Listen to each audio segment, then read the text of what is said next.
This episode of the Dog Training Revolution is crowdfunded by you and sponsored by Midwest Homes for Pets, because life goes better with pets.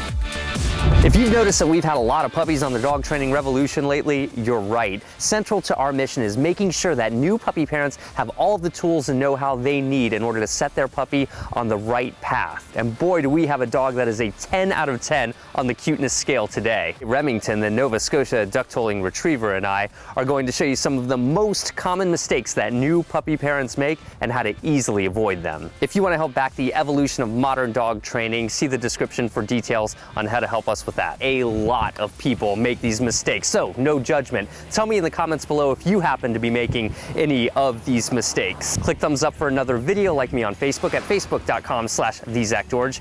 Now, let's go get acquainted with Remington, the Nova Scotia duck-tolling retriever, and his dad, James. James, what is the story with Remington? I've wanted a dog for as long as I can remember, but I didn't have everything together that would have allowed me to have one, you know, with school and traveling for work. Once everything kind of came together, I immediately started looking for one and got lucky to find Remington at just the right time. You work from home, you have I do, yep. I get to spend all day with him. The only times he's really in the crate are when I have to go run on an errand, or if I get lucky enough to get invited to a happy hour or something like that. But otherwise, he's pretty much out and roaming around the house. My favorite thing about the duck-tolling retrievers are that they were basically bred to play fetch, honestly. Their job is to, well, I don't know, do you want to tell us what their job is? And I'm not sure he's gonna be much of a hunter, but his job is to go out and play in the water, and the sound of somebody playing in the water attracts the ducks. And so the ducks kind of fly down, and then the hunters get their chance to take advantage, and then he goes and retrieves them after they're done. As far as training goes, how would you describe your progress so far? Because you've only had them, what, 2 or 3 weeks or something? Yeah, it's been a little bit less than a month. We're starting slow and simple. We're getting down just the nose and trying to get the potty training and really focusing on that. Sometimes we have to be like, no, I don't like that, but I do like this. And we want the emphasis to be on what we do like wherever possible. That takes a little practice though. Yeah, for both of us. My hope today, James, is to go over the top 5 biggest mistakes that most new puppy parents make. We can start with number 5 here, which is getting frustrated, particularly with play biting early on. This is probably the original point of frustration. Oh yeah, it's very frustrating. It's a normal emotion. We all have to deal with it. Play biting is so natural. It takes many weeks to months to really get a handle on play biting. So it's something we have to prepare ourselves for. I think the most important thing to understand about frustration is progress cannot be achieved when either you or your dog is in a frustrated mindset. A couple other things in this category are unwanted chewing and potty training. Those also take a long time, so we have to keep our expectations very realistic on those things. Play biting is some of the most predictable behavior there is. You know when it's going to occur. Oh yeah, you can see it in his face. Oh yes, you can. Exactly, exactly. So it's more important to show our dogs what we do like rather than what we don't like. So in the instance of play biting, the way to address it is when you go up to them and you know they're likely to bite, you come prepared with a treat, you put them into a sit, and you reward them for sitting. In other words, what we're trying to communicate to them is, look, when I come up to you, this is what I want you to do, not bite me. And before you know it, he's gonna take you off the list of things that he's allowed to bite. There's a fine line between rewarding your dog for biting on you and giving them a treat immediately and asking them to do something before giving them the treat. Good, very good. The other thing you can do is get something like this, encourage them to chew on this, but understand they're still gonna miss you, they're still gonna get your hand even though you have this. That's part of the training process. When you do choose the second option here and you opt to have them bite on a toy like this, you're still encouraging them to bite, and they're still gonna be in that vigorous mood, and they may even accelerate. So you'll need to make this a training session on how to play with the right thing. You can't be as passive as you can when you're using food. Does that make sense? Treating them open palm like this will save your skin. Sincerely and enthusiastically let your dog know when you like the way they're behaving. Dogs detect sincerity, but the more consistent you are, the faster this will get done. You need to allow 2 to 3 to 4 months to really get a serious handle on play biting. Let's talk about the 4th most common mistake that I see, and that is lack of supervision with a young puppy. Now, I believe that everyone starts off with good intentions on this. You know, the first few days we get a young puppy like this, they're still relatively small and relatively slow compared to what they will be in a few weeks. So we tend to get kind of content on how easy they are to get to. Dogs are famous for their curiosity. So as their physical and cognitive ability start to accelerate, and believe me, they do so exponentially, you're gonna be caught off guard if you're not prepared for it. You'll wanna keep them in the same room with you as much as possible. And another thing you can do to really guarantee success is to have them on a leash, even in the house with you.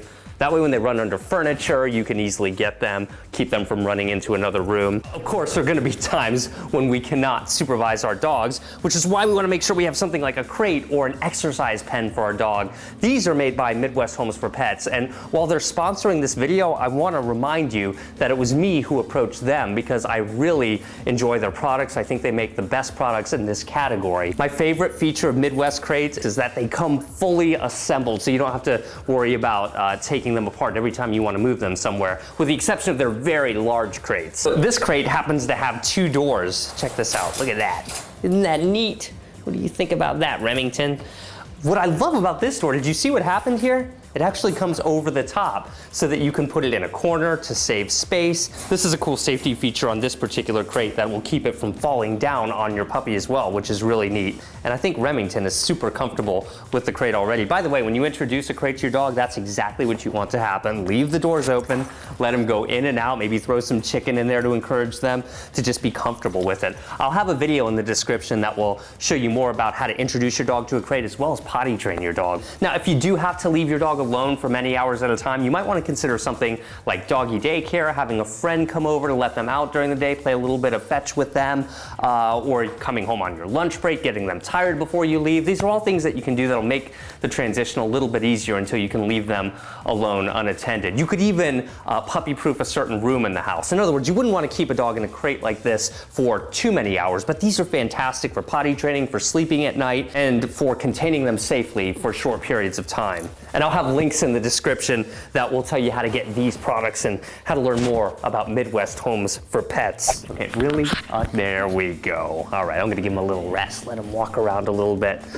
Thing to avoid, number 3, is not socializing your dog enough when they're young. It's so important to make sure you bring your dog around a lot of different people, a lot of different dogs, and in lots of environments. I'll have a link in the description that will give you a more detailed lesson on how to socialize your dog. Mistake to avoid, number 2, is underestimating the amount of exercise your dog is going to need. Now, a dog at Remington's age can be pretty satisfied playing fetch indoors and get pretty tired. However, in just a few short weeks from now, he's going to need an entire field to run up and down for maybe an hour at a time before he's satisfied mentally and physically. Those muscles get big fast and their curiosity really intensifies. The single biggest mistake to avoid is getting too content with how willing your puppy is to stay with you. When they're under 5 months of age, they're extremely clingy. They like to be near you. In fact, I would go as far as to say that with most 3 or 4 month old puppies, you could take them to a crowded park with squirrels, with birds, with other dogs, with other people. Take the leash off, they'll probably stay with you. And when a person sees this, oftentimes they'll make the assumption, gosh, I guess I got lucky and got a dog that wants to be near me all the time. I really don't need a leash. But once your dog hits about 5 months of age, watch out, because that's when they start getting really, really curious and discover that there's a lot in this world they're interested in. As tempting as it might be to take a leash off of your dog in an uncontrolled setting like a park, don't do this. Don't let the habit get started to begin with. Control their environment for that first year of training. You're going to be well ahead of most 1-year-old dogs. That's not to say you can never ever have your dog off leash. You can have them off leash, but you just want to make sure it's in a fenced area where you can supervise them and where they can't get away. You could also put them on a long lead if you don't have easy access to a fenced area. So if you are new to teaching dogs, I'm going to have a playlist in the description that will give you a step-by-step guide to teaching your puppy or dog. That's absolutely completely free, as all of my video content is. Make sure you're subscribed so you see all of my future videos too. Again, that's also free. Click thumbs up if you enjoyed the video. Like me on Facebook at facebook.com/TheZachGeorge. And if you want to help promote ethical, positive dog training around the world, consider contributing to our Patreon campaign, patreon.com/ZachGeorge. I'll have all the details in the description. Once again, thank you for supporting our sponsor, Midwest Homes for Pets. Good job. Yes, go get that ball. I hope you guys enjoyed the video. Remington really is a special dog. Now, if you guys have a puppy, first, make sure you're subscribed to my YouTube channel, and then watch this playlist. I made it specifically for those who are new to training or those who want to train more positively. Take the next week or 2 to go through the videos to get a really good idea as to your next steps in training. Oh, and by the way, my next video is going to be awesome. It'll likely be the most thorough video I have ever made on the topic of how to teach your dog fetch.